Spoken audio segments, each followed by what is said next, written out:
Hello and good morning. How are you doing? Hello, how are you? Oh, fantastic. Good morning. I'm great. How you doing? Absolutely fantastic. You have to know inside your heart that you are releasing something to the world that we have been begging for decades. Cassius X becoming Ali. This is, I mean, he was a major part of my life growing up. So I'm so excited about this. Oh man, I'm excited too. I'm glad to roll it out and get everyone's eyes on it. I'm looking forward to the premiere and it's seeing the world. You know, we've been working on that film for a while.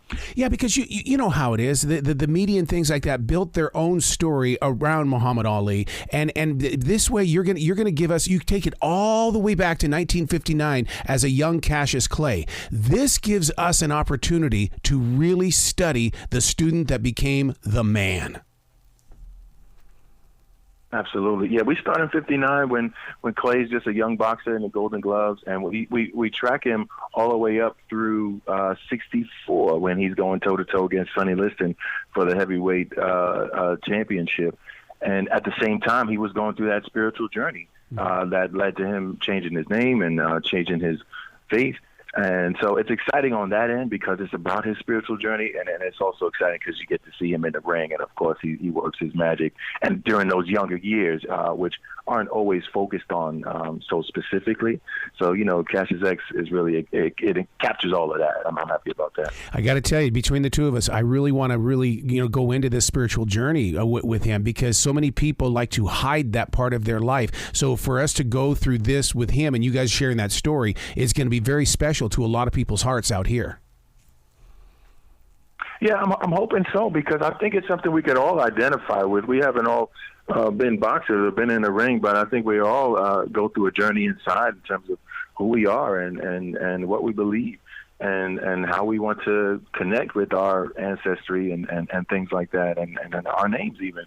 So I think that's a human journey, and to have it attached to such a giant man during the years where he emerged as the legend that we know.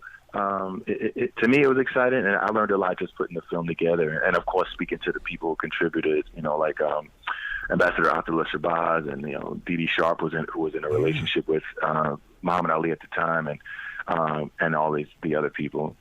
Doesn't this also open the door to taking a first step of maybe healing? Because there was a lot of accusations that were taking place during a time when Cassius becoming Muhammad Ali, people were making judgment calls. They were saying things that they didn't really need to say. So maybe this way we can finally feel what he was growing through in order to become.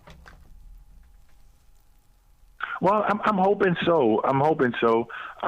There were people who shared with me on camera about them being true fans of Cassius Clay, but who struggled when he became Muhammad Ali. Mm-hmm. And I was grateful for specifically Jim Lampley is one of the people who I interviewed. The famous boxing commentator. He shared that it was hard. It was definitely hard to accept Muhammad Ali for who he was and who he became. And it came out, sometimes when you're working on a work of art, the meaning behind it evolves and surprises you at the end. But I think this film kind of touches on sort of our unwillingness to accept things that are different, even nowadays. And so I'm happy that it addresses, his life applies generationally. It still applies to us and what we might need to be inspired by. So, Cassius X, I'm hoping that people get something from it in that regard. Anytime that Muhammad Ali was going to be on TV in a boxing match, even if it was Wide World of Sports, the world stopped. I've never experienced that ever since. Right. It's funny because he became a star at the same time that television grew into what it was going to be. Television was growing, and as it was growing, he was the main attraction. And I think his level of fame and I think the reach globally, I don't think anybody could ever replicate that. And it was at a time when people loved boxing, unfortunately, maybe even more than they do today. Mm-hmm. So that legendary status, you could see it in the making in this film. But absolutely, like he drew a crowd. Even in his early 20s, he's selling out the Madison Square Garden in New York. He just had a magic about him. That magic was his confidence. I love to watch him. I remember the song, playing the song in my bedroom. He floats like a butterfly and stings like a bee. Oh, Muhammad, Muhammad Ali. I mean, we all sang it as kids. Yeah, absolutely. And it's so inspiring. It's on the cutting room floor, so I wish it made it in the film, but we didn't have time. But there's footage of students, pretending to be Muhammad Ali, young black students. Pretending, but that confidence and the smile on their faces, and how joyful and powerful they feel when they're pretending to be him, and it's so inspiring to me. Like, wow, this man really helped people. Sometimes you need to be inspired to be confident, and he accomplished that. Oh, Muta, I got to tell you, in Taekwondo, when I would go to those tournaments, I was always up on the balls of my feet because that's what Muhammad did. I always envisioned him being right there with me because it was about movement. It was about being there, going in, doing what you need to do, and then get back out and reassess the damage and stuff. That's fantastic. That's really fantastic. Yeah, Ali, and I'm glad that there are a lot of films about Muhammad Ali, but I think this adds to it. It adds something special to the whole catalog.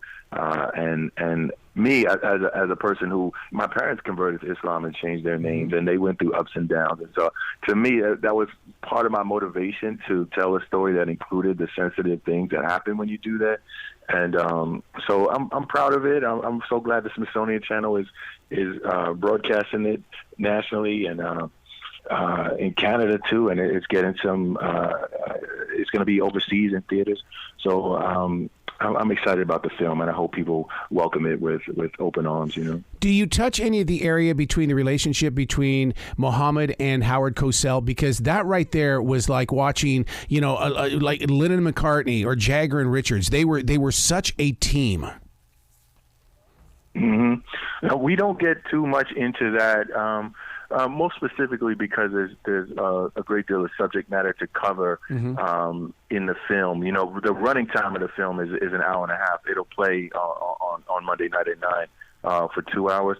So we were sort of confined in that time space, and also the restriction. We're within 1959 to 64, 65-ish. Yeah. And I know that relationship sort of bloomed in the latter parts of that. So we didn't get into that, but I know exactly what you mean, though. And that was a sort of brotherly dynamic that they had, and it was a very powerful. I think I love their dynamic when I get to watch all of that footage. Yeah. But no, that's not really part of the story exactly. We're focusing on his relationship with Dee Dee Sharp. They were dating and in love during that time before he became Muhammad Ali. We're focusing on his relationship with the Nation of Islam and how the words of the Honorable Elijah Muhammad influenced him, and how Malcolm X mentored him. So Ambassador Atala Shabazz is part of the film, and she shared what she witnessed as a young girl with her father mentoring Muhammad Ali, and we're focusing on his growth as a boxer for sure. Oh my God, I cannot wait. I cannot, because we've never had this before, and it's just they touch on it in the movies and things like that, but you're going into this and you're showing that side of his heart, and I just can't wait to experience this. I can't wait for you to see it. I can't wait for you to see it. I'm excited about sharing it with the world. Is there going to be a follow-up? Because there's so much history that can be unveiled. I've been asked about that. I think people who've seen like the early screenings, they want a follow-up. So perhaps I guess we can talk about that and huddle and figure out what we can do. I think Muhammad Ali, his life is so fascinating, and it's so layered that I think for generations onward, we're going to be able to gain something from looking at it and exploring it more deeply, for sure. Oh, you've got to come back to this show anytime in the future. The door is always going to be open for you. Oh, thank you. Thank you. You be brilliant today, okay? Oh, thank you, man. You too. I appreciate that. Thank you for your time.